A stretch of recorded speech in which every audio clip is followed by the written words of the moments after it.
Poder definir juntos qué es la apologética cristiana. Y para hacerlo quisiera que pudiéramos ir a la Biblia. Ustedes, así sea digital, puedan ir en sus celulares a 1 de Pedro 3, versículo 13, y vamos a leer hasta el 16. Y la idea es que podamos responder algunas preguntas que nos ayuden a definir la apologética. Por ejemplo, ¿qué es la apologética cristiana? ¿Cuándo es que hay que hacer apologética? ¿Por qué es que hay que hacer apologética? ¿Quién está llamado a hacer apologética? ¿Y cómo o con qué actitudes se hace esta apologética? ¿Les parece? Entonces veamos el versículo 13, 1 de Pedro 3:13. ¿Y quién les podrá hacer daño si demuestran tener celo por lo bueno?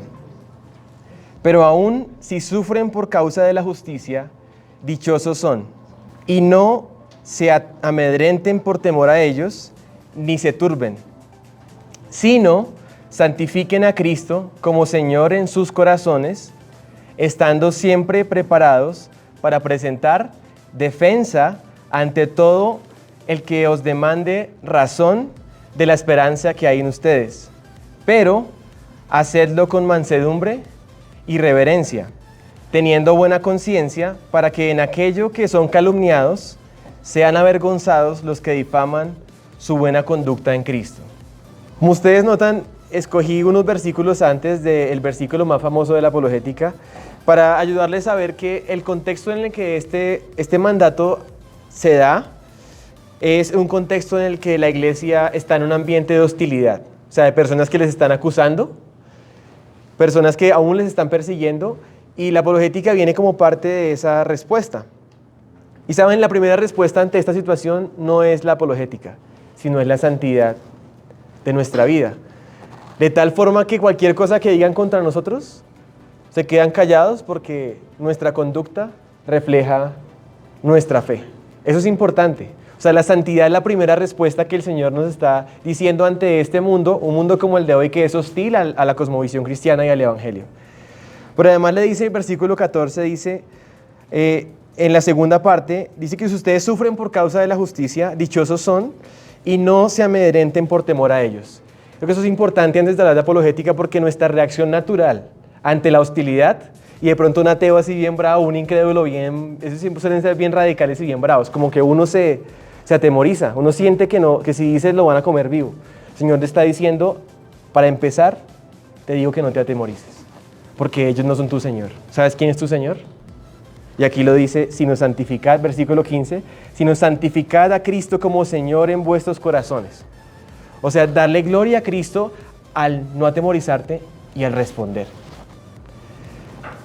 Y de hecho esa es la razón, ese es el porqué de la apologética. El porqué de la apologética es para glorificar a Cristo. La apologética en sí misma, si nos quedamos en simplemente argumentos y ciertas razones intelectuales, se queda corta. Se queda realmente sin fruto. Puede ser apologética, pero no cristiana. Y luego dice, estando siempre preparados. Entonces ahí está la respuesta a la pregunta del cuándo. Siempre. Y quiero preguntarles algo, ¿quiénes están llamados a estar así, siempre preparados para presentar defensa? ¿Quiénes? ¿Estos 4 apologistas? ¿O el pastor? Cada cristiano, todos.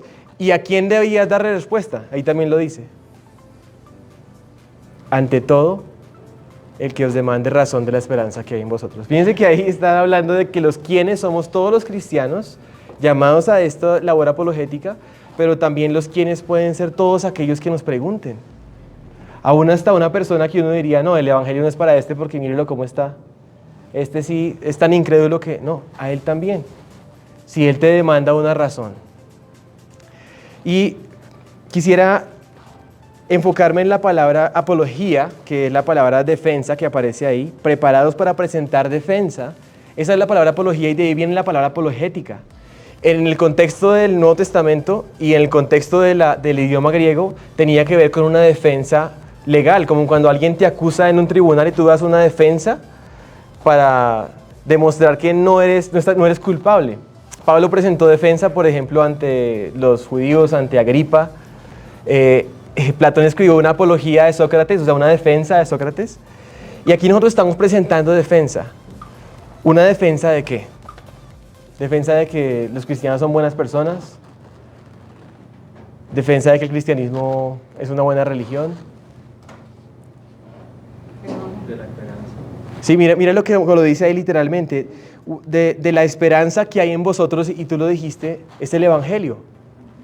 El Evangelio de aquel que resucitó. Cuando nosotros hacemos apologética, quizás quisiéramos que las personas dejaran de ser ateos y ahora creyeran en algún tipo de inteligencia o de creador inteligente detrás de todo esto. Y podríamos llegar hasta ese punto, pero si llegamos hasta ahí, ahí no hemos hablado del Evangelio. No se trata de hablar de algún tipo de creador o diseñador, se trata de hablar del único Dios verdadero que se ha revelado en la palabra, que se hizo carne, que murió en la cruz y que resucitó, y tenemos esperanza en Él. Eso se llama el Evangelio. Si la apologética no va unida al Evangelio, no es más que orgullo intelectual, no es más que palabrería, que más bien deshonra a Cristo. Entonces la apologética va tomando una forma que es una defensa razonada de la fe cristiana, del Evangelio. ¿Y con qué actitudes debe hacerse esto? Y ustedes ayúdenme a encontrar dos actitudes. ¿Cómo? Dice tu versión gentileza. ¿Y qué más dice? Y respeto. Dice mansedumbre y reverencia. Mansedumbre y reverencia. Y esto es muy importante. Esto no está ahí de casualidad. Porque no importa solamente lo que decimos, sino cómo lo decimos. Al final nosotros no queremos tener la razón, ni queremos ganar el debate o dejar callado a nuestro oponente.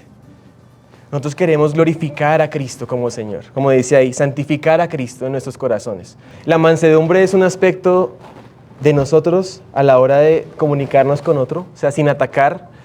Mi cuñado tiene una perrita que es bulldog francés y ella es muy mansa, ella no los muerde.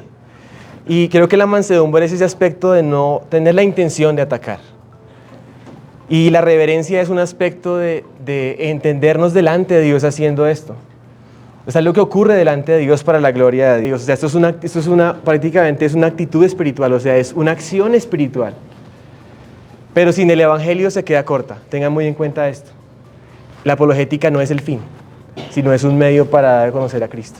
Es un medio para el evangelismo. Y el Evangelio es el poder de Dios para la salvación, no la apologética. La gente puede responderle todas las preguntas que ellos quieran, pero eso no los va a salvar. Ellos necesitan conocer a Cristo, y arrepentirse y creer en Él. Entonces, ¿qué es la apologética? Una defensa del Evangelio, una defensa razonada, que hacen los cristianos con mansedumbre y reverencia y del Evangelio. Eso es la apologética. Entonces, en base a ello, pues vamos a empezar a mirar y a equiparnos para que todos podamos ser unos apologistas que glorifican a Cristo.